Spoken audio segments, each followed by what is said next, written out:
आज का हमारा टॉपिक फ़िल्म साइकोलॉजी पर है, जो कि इमर्जिंग फॉर्म्स ऑफ लिटरेचर का एक इम्पॉर्टेंट टॉपिक है, जिसको हम उर्दू और हिंदी में एक्सप्लेन करने की कोशिश करेंगे। तो आज के इस टॉपिक में हम पढ़ेंगे emotional response, cognitive effects, behavioural impacts, identification and empathy, psychological themes, subconscious influence, audience reception और लास्ट में हम इसको कंक्लूड कर देंगे। तो बेसिकली फ़िल्म साइकोलॉजी से मुराद है कि स्टडी ऑफ साइकोलॉजिकल कॉन्सेप्ट्स, थीरीज़ और फिनोमिना जो कि एक सिनेमैटिक एक्सपीरियंस से बिलोंग करते हैं, क्योंकि इसमें जब एक इंडिविजुअल फ़िल्म देखता है तो हमने ये ऑब्ज़र्व करना होता है कि उसके साइकोलॉजी पे उस फिल्म का क्या असर हुआ है, आया कि कोई पॉजिटिव असर हुआ है या नेगेटिव असर हुआ है। तो इसके अंदर हमने उस मूवी को एनालाइज करना होता है कि कैसे उसने एक इंसान के इमोशंस, थॉट्स, बिहेवियर्स और परसेप्शन को इन्फ्लुएंस किया है, उस पर अपना असर छोड़ा है। क्योंकि हर वो चीज़ जो इंसान को पसंद आ जाती है वो कॉन्शियसली या अनकॉन्शियसली इंसान पे अपना असर छोड़ ही जाता है। वो इंसान के मेमोरी का एक पार्ट बन जाता है और हमेशा उसकी पर्सनालिटी में उस फिल्म की रिफ्लेक्शन हमें नज़र आती है। एस्पेक्ट्स ऑफ फिल्म साइकोलॉजी में सबसे पहला एस्पेक्ट हमारे पास इमोशनल इम्पैक्ट्स आता है। इमोशनल इम्पैक्ट्स के अंदर एग्जामिन किया जाता है कि कैसे एक फ़िल्म ने लोगों के अंदर इमोशंस पैदा किए हैं। कौन से इमोशन? वो इमोशन जिसके अंदर Joy, sadness, fear, empathy, excitement आता है, जो कि स्टोरी टेलिंग टेक्निक से, कैरेक्टर डेवलपमेंट से, ऑडियो विजुअल एलिमेंट्स जो कि फ़िल्म के अंदर इस्तेमाल किए जाते हैं, उसके ज़रिए से लोगों को अपने दायरे में जकड़ लिया जाता है, लोगों को उस फिल्म की तरफ किया जाता है, लोग उस फिल्म से इमोशनली अटैच हो जाते हैं।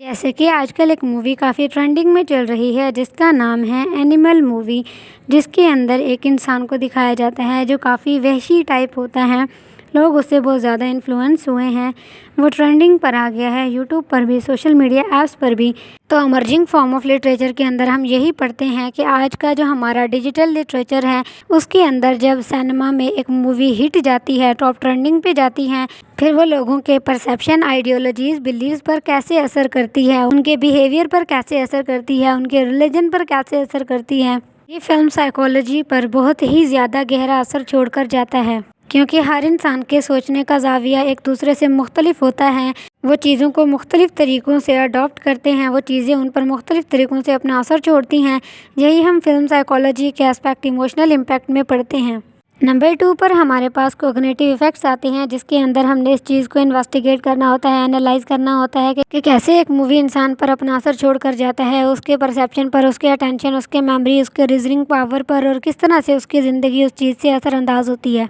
तो इस चीज़ को हमने डीपली एनालाइज करना होता है और अंडरस्टैंड करना होता है कि लोगों की ज़िंदगी पर उस फिल्म का क्या असर हुआ है, उनकी साइकोलॉजी पर उस फिल्म का क्या असर हुआ है। क्योंकि इंसान को डिस्कवरीज़ का बहुत ज़्यादा शौक है, इसी वजह से जब वो मूवीज़ देखता है और उसे कोई नई चीज़ पता चलती है, कोई नई इन्वेंशन, कोई नई बात, कोई नया परसेप्शन पता है, कोई नई आइडियोलॉजी पता चलती है, तो उसे ये लगता है कि वो जो पिछली ज़िंदगी गुजार रहा था वो तो कुछ भी नहीं थी, ज़िंदगी गुजारने का तरीका तो ये है जो इस मूवी में दिखाया गया है। नंबर 3 पर हमारे पास बिहेवियरल इन्फ्लुएंस आता है कि कैसे एक मूवी ने एक इंसान के बिहेवियर को इन्फ्लुएंस किया है, उसके बिहेवियर को शेप दिया है, उसके बिलीव्स को शेप दिया है, उसके डिसीजन मेकिंग को शेप दिया है। तो ये भी एक इम्पॉर्टेंट पार्ट है फिल्म साइकोलॉजी का। मिसाल के तौर पर इंडिया और पाकिस्तान में बहुत सारी मूवीज़ ऐसी बनाई जाती हैं जिनका जो टॉपिक है वो बहुत ज़्यादा सॉफ्ट होता है, काफ़ी सेंसिटिव होता है, इस पर बात करना लोग पसंद नहीं करते, लेकिन उन पर मूवीज़ बना दी जाती हैं, फिर उनको बैन कर दिया जाता है। और इससे हम देखते हैं एक फिल्म ने कैसे ऑडियंस के जो साइकोलॉजी है उस पर अपना असर छोड़ा है, कैसे ऑडियंस ने उसको जो है ना परसीव किया है, और उसके अलावा जो वहाँ के लोग थे उन्होंने उस कॉन्सेप्ट को कैसे लिया है। क्योंकि कोई भी जो बोल्ड चीज़ होती है उसको डाइजेस्ट करने के लिए एक माशरे को,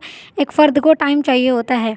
4 पर हमारे पास आइडेंटिफिकेशन एंड एम्पैथी आता है, जिसके अंदर हम इस चीज़ को पढ़ने की कोशिश करते हैं कि कैसे ऑडियंस ने उस चीज़ को आइडेंटिफाई किया है, उन कैरेक्टर्स को, उन सिचुएशंस को जो कि उस फिल्म में दिखाए गए हैं, कैसे उनका इमोशनली एक स्ट्रॉन्ग कनेक्शन बन गया है उस मूवी के साथ, उन कैरेक्टर्स के साथ। नंबर 5 पर हमारे पास साइकोलॉजिकल थीम्स आते हैं, जिसके अंदर हमने डीपली एनालाइज करना होता है कि ये जो साइकोलॉजिकल थीम्स हैं, जैसे कि trauma, identity, love, mental health, moral dilemmas और एग्जिस्टेंशियल क्वेश्चंस जो कि इस मूवी के अंदर दिखाए गए हैं, उनका ऑडियंस पर क्या असर हुआ है, उनको मूवी के अंदर कैसे पोर्ट्रे किया गया था और ऑडियंस ने उसको कैसे परसीव किया, उन्होंने ऑडियंस के बिहेवियर को कैसे चेंज किया। ये सारी चीज़ें जानना बहुत ज़्यादा लाजमी होते हैं ताकि हमें पता चल सके एक फ़िल्म ने इंसान की साइकोलॉजी पर कैसे असर किया है और कितना असर किया है। नंबर 6 पर हमारे पास सबकॉन्शियस इन्फ्लुएंस आता है, जिसके अंदर हम ये देखते हैं कि ये जो सबकॉन्शियस के एलिमेंट्स हैं और सिंबल्स हैं, इनको फिल्म के अंदर कैसे दिखाया गया है और लोगों की परसेप्शन और इंटरप्रिटेशन पर इन्होंने क्या असर छोड़ा है। तो नंबर 7 पर हमारे पास आता है ऑडियंस रिसेप्शन, जिससे मुराद है कि उस मूवी में जो चीज़ें दिखाई गई हैं उन पर ऑडियंस का रिएक्शन कैसा है, उनकी इंटरप्रिटेशन कैसी है, क्योंकि ये जो साइकोलॉजिकल रिस्पॉन्सेज होते हैं ये वेरी करते हैं उस मूवी के जॉनरा के हिसाब से, थीम्स के हिसाब से और सिनेमैटिक टेक्निक के हवाले से।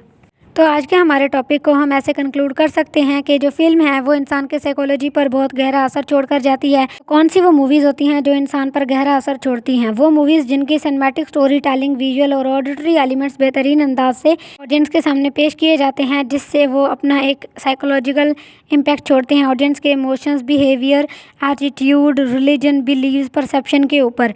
एज अ लिटरेचर स्टूडेंट हमने इसको ऐसे एग्जामिन करना होता है और ऐसे अंडरस्टैंड एनालाइज करना होता है कि कैसे एक जो फिल्म है उसने इंसान की साइकोलॉजी पर अपना असर छोड़ा है, कैसे उसने उसके परसेप्शन, इमोशन और कॉग्निटिव जो प्रोसेस है उसको शेप दिया है। तो आज का हमारा टॉपिक जो कि फिल्म साइकोलॉजी और उसके एस्पेक्ट्स पर था वो यहीं पे ख़त्म होता है। होप्स हो कि आपके कॉन्सेप्ट क्लियर हो गए होंगे फिल्म साइकोलॉजी के हिसाब से, जिसको मैंने उर्दू और हिंदी में एक्सप्लेन करने की कोशिश की है। अगर वीडियो पसंद आई है तो वीडियो को लाइक करना ना भूलिए और इसके अलावा कमेंट सेक्शन में अपना नाम है और आपके गांव का नाम है या शहर का नाम है वो आप ज़रूर लिखें, ताकि मुझे पता चले कि आप कहाँ कहाँ से मेरी वीडियोज़ देख रहे हैं। अगर आप मेरे चैनल पर नए हैं तो मैं आपको बता दूं, मैं लिटरेचर और लिंग्विस्टिक पर काफ़ी सारे वीडियोस अपने चैनल पर डाल चुके हैं, आप मेरे चैनल पर विजिट करके उन्हें देख सकते हैं। अगर आप लिटरेचर के स्टूडेंट हैं तो ये वीडियो और ये चैनल आपके लिए बहुत ही मुफीद रहेगा।